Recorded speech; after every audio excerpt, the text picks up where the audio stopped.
Kitchen. இன்றைக்கி பன்னீரில் ஒரு ஒயிட் கிரேவி ஒரு டிஃப்ரெண்ட்டாக ரெடி பண்ண போகிறோம். அதை எப்படி ரெடி பண்ணுறதை பார்ப்போம். ஒரு 100 கிராம் அளவுக்கு பன்னீர் எடுத்து மிக்ஸி ஜாரில் சேர்த்து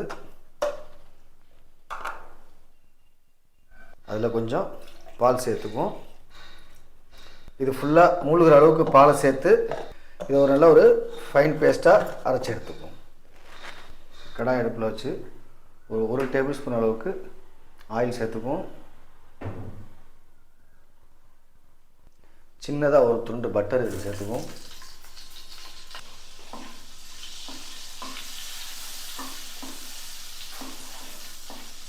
இந்த பட்டர் மெல்ட் ஆனதும் 1 டீஸ்பூன் அளவுக்கு சீரகம் சேர்த்துக்குவோம். அதோட 1 டீஸ்பூன் அளவுக்கு கஸ்தூரி மேத்தி சேர்த்துக்குவோம். சேர்த்துட்டு இதை மிக்ஸ் பண்ணிவிட்டு அந்த சீரகம் பொரிஞ்சதும் நம்ம ஒரு சின்ன சைஸ் ஆனியனை இந்த அளவுக்கு நைஸாக சாப் பண்ணியிருக்கிறோம். இதில் ஆட் பண்ணிடுவோம்.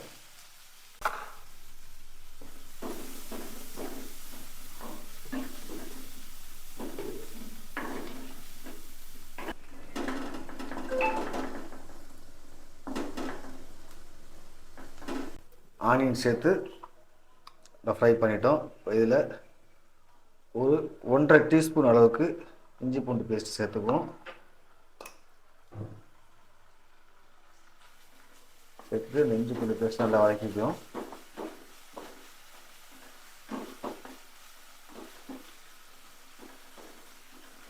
இந்த இஞ்சி பூண்டு பேஸ்ட் சேர்த்துட்டுவோம். இதில் கொஞ்சமாக தண்ணி சேர்த்துக்குவோம்.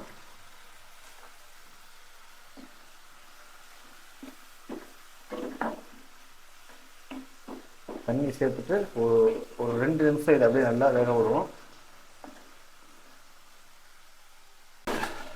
நல்லா ஒரு 2 நிமிஷம் தண்ணி சேர்த்து ஃபுல்லாக வதக்கிட்டோம். இப்போ இந்த ஸ்டேஜில் ஒரு 2 பச்சை மிளகாய் அந்த அளவுக்கு சின்னதாக கீரி சேர்த்துக்குவோம். கொஞ்சமாக மல்லி இலை,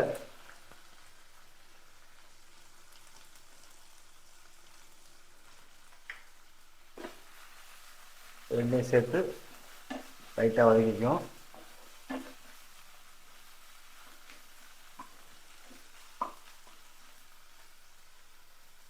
அதை வதக்கிட்டு அதிலே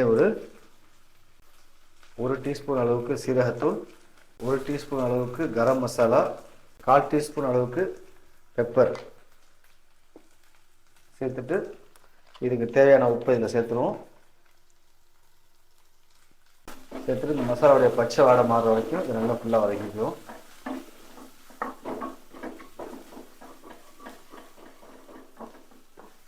இப்போ நம்ம பேஸ்ட் பண்ணி வச்சுருக்கிற இந்த பன்னீரை இதில் ஆட் பண்ணிக்கிறோம். ஜாரில் கொஞ்சமாக தண்ணி சேர்த்து இந்த மாதிரி எல்லாத்தையும் அலசி இதில் சேர்த்துக்குவோம். சேர்த்துட்டு அடுப்பை லோ ஃப்ளேமில் வச்சு ஒரு 2 நிமிஷம் இதை அப்படியே வற்ற விடுவோம். இது நம்ம ஒரு 2 நிமிஷம் இதை எல்லாத்தையும் ஃபுல்லாக நல்லா கொதிக்க விட்டு எடுத்துட்டோம். இப்போ அடுத்ததாக இன்னொரு கடாயில் நம்ம பன்னீரை ஃப்ரை பண்ணி எடுத்துக்குவோம்.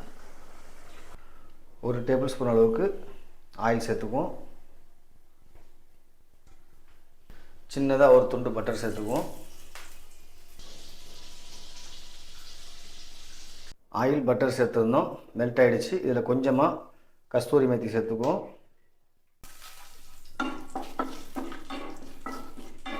சேர்த்துட்டு இப்போது ஒரு மீடியம் சைஸ் ஆனியன் அந்த அளவுக்கு கியூப் ஆட்டி எடுத்துருக்கோம், அதை இதில் சேர்த்துப்போம்.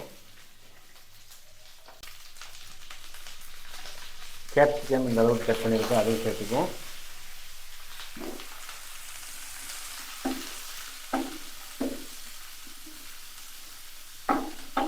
ஒரு நிமிஷம் இதை வதக்கிட்டோம். இப்போ ஆனியன் கேப்சிகம் சேர்த்து ஒரு நிமிஷம் வதக்கணும். அதில் ஒரு 150 கிராம் அளவுக்கு பன்னீர் அந்த மாதிரி கட் பண்ணி எடுத்துருக்குறோம், அதையும் இதில் சேர்த்துக்குவோம். சேர்த்துட்டு எல்லாத்தையும் ஃபுல்லாக நல்லா வதக்கிடுவோம். ஒரு 2 நிமிஷம் நம்ம இதை வதக்கியிருக்கோம். இந்த அளவுக்கு பன்னீர்லாம் ப்ரௌன் கலர் அளவுக்கு இதை வதக்கிட்டோம். இப்போ இதில் மசாலா ஆட் பண்ணிக்கலாம். 1/4 டீஸ்பூன் மஞ்சள்தூள் ஆட் பண்ணிக்கணும். இதில் ஒரு 1/2 டீஸ்பூன் அளவுக்கு மிளகாய்த்தூள், 1 டீஸ்பூன் அளவுக்கு மல்லித்தூள், 1 டீஸ்பூன் அளவுக்கு கரம் மசாலா.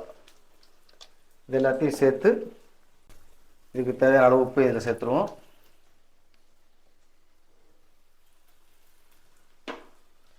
சேர்த்துட்டு எல்லாத்தையும் தான் ஃபுல்லாக மிக்ஸ் பண்ணிடுவோம்.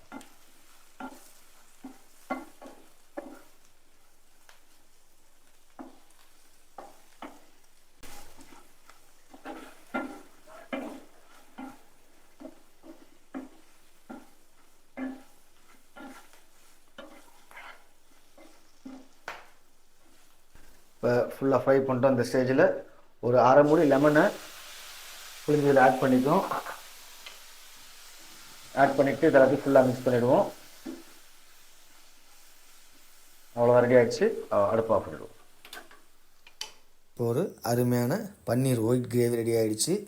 இது சப்பாத்தி, பரோட்டா இந்த மாதிரி எல்லாத்துக்கும் நல்ல ஒரு அருமையான காம்பினேஷனாக இருக்கும். இதே மாதிரி நீங்கள் ட்ரை பண்ணி பாருங்கள். பிடிச்சிருந்தால் லைக் பண்ணுங்கள், ஷேர் பண்ணுங்கள், கமெண்ட் பண்ணுங்கள், மறக்காமல் சப்ஸ்கிரைப் பண்ணுங்கள்.